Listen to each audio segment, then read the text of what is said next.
I just felt like chopping her up and eating her. So I went to get a knife. Then I cut a piece of her arm and her left breast, which I cooked in the kitchen. Then I ate her breast. These few sentences change the meaning of a psychopath for most Indians. This is an investigation of corruption, murder, necrophilia, and cannibalism. This is the Nithari case.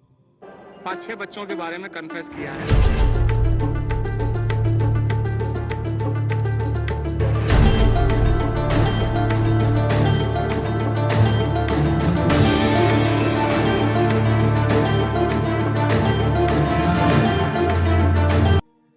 On 29 December 2006, India woke up to one of the most disturbing revelations in its criminal history.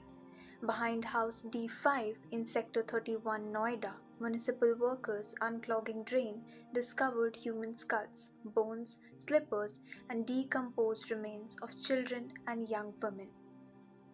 This gruesome discovery marked the beginning of what we call the Nithari case, a case that didn't just shake the nation but also exposed deep failures in India's investigation procedure, forensic handling, and legal safeguards. Today, we explore the entire case through the lens of Indian Penal Code, the Criminal Procedure Code, and the Indian Evidence Act. In 2005, families in Nithari village started reporting that their children, mostly girls between ages of 3 and 14, were disappearing. Many of them were last seen near House D5, where businessman Moninder Singh Pandey lived with his domestic help Surinder Kohli. Parents repeatedly approached the Noida police, but their complaints were brushed aside, despite the fact that kidnapping under Section 336 of the IPC is a cognizable offence. The police does not register FIRs as required under Section 154 of the CRPC. The police also failed to take action under Section 156 and 157, which mandate investigation and reporting to a magistrate. This inaction became the first major procedural failure, a failure that in today's BNSS system would automatically trigger accountability due to mandatory FIR rules and digital oversight. On 29th December 2006, a routine drainage cleanup exposed the unimaginable human remains lay piled up inside the drain behind D5. This discovery triggered mandatory procedures under 174 CRPC, 176 CRPC, 102 CRPC, and 165 CRPC. Forensic teams collected bones, hair, soil samples, clothing, and skeleton remains. DNA later confirmed that several of the bones belonged to children reported missing. The crime scene should have been secured immediately, but the handling was chaotic, a flaw later criticized by courts. Within hours of suspicion centered on two individuals, Pandey, the owner of the house, and Kohli, his domestic servant. Under Section 41 CRPC, police arrested both without a warrant, as the offences were grave and cognizable. They were informed of the grounds of arrest under Section 50 and produced before a magistrate within 24 hours under Section 57. Custodial interrogation followed under Section 167.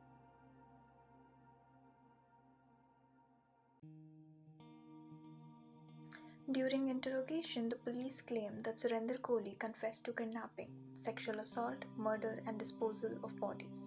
But Indian law is very strict about confessions.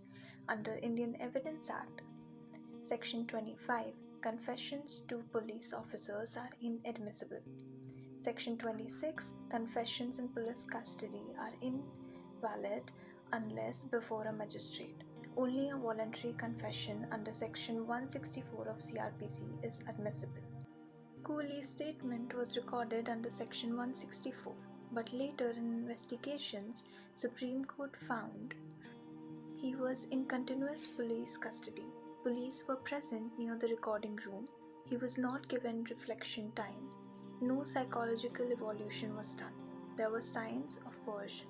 This violated sections 163 of CRPC and section 24 of Evidence Act, which prohibit confessions obtained by threat or inducement.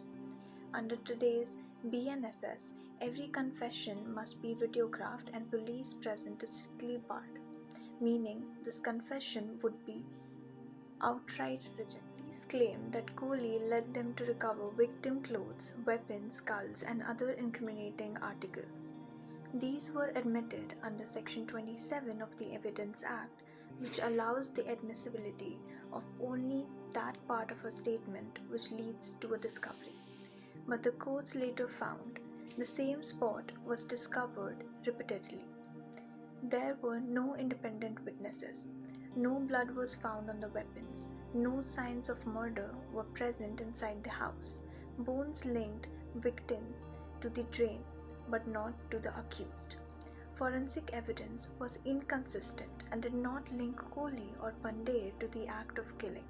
The circumstantial chain required under the law was incomplete. Under BNS and BNSS were digital change of custody and forensic documentation are mandatory. Such recoveries would not survive scrutiny.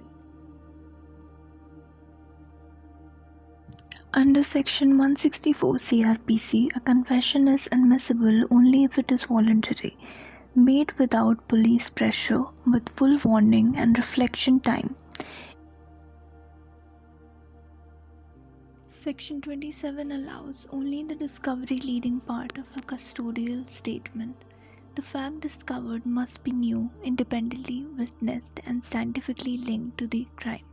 In this case, recoveries were repetitive, staged at the same drain, and unsupported by public witness. Forensic tests found no human blood, tissues, or reliable links between recovered items and Kohli.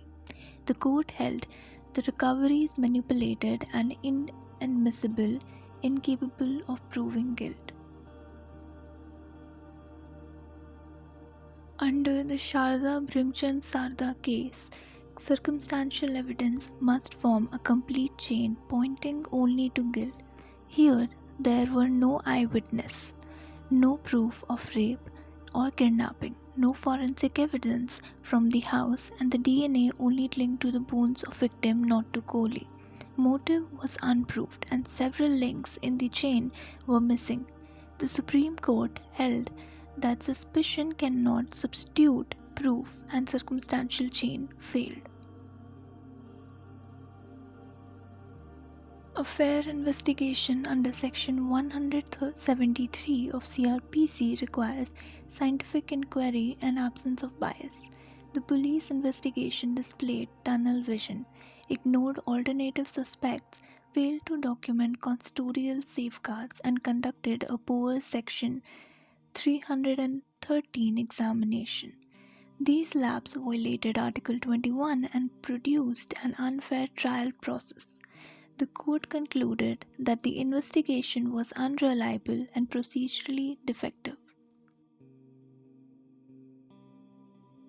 Between 2007 and 2017, the trial court convicted Surinder Kohli in multiple cases, sentencing him to death. Pandey was convicted in some as well. However, as appeals progressed, the Allahabad High Court began overturning these convictions, citing illegal confessions, unreliable recoveries, absence of direct evidence, flawed forensic processes, and violation of CRPC safeguards. The High Court found that the investigation was deeply compromised. Finally, in 2025, in the curative petition titled Surinder Kohli versus State of UP, the Supreme Court set aside the last remaining conviction. The court held that the confession was not voluntary. The recoveries were unsafe, circumstantial evidence did not form a complete chain, and CRPC procedures has been violated intensively. The court bluntly stated that the entire prosecution was built on shaky evidence and illegal procedure. If this case was investigated under the new laws, the outcome would still be the same, because the problem was never the law. The problem was the evidence, the procedure, and the lack of forensic integrity. Under BNSS, Bharatiya Nagarik Suraksha Sanhita, with mandatory videography, digital chain of custody, stricter arrest rules, and independent oversight, such investigative failures would be far less likely. But if they did occur, the case would collapse in the same way. The Supreme Court concluded that a manifest miscarriage of justice has occurred. It held that the confession was unreliable, the recoveries were unworthy, the forensic evidence did not connect the accused to the murderers, the investigation suffered from deep procedural violations. All convictions were set aside. In November 2025, the Supreme Court acquitted Surinder Kohli in his last pending case and ordered that he be released. Pandey has already been acquitted earlier.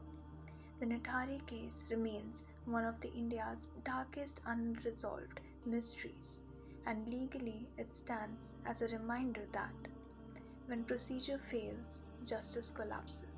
And in criminal law, the burden of proof is absolute. Suspicion can never replace evidence.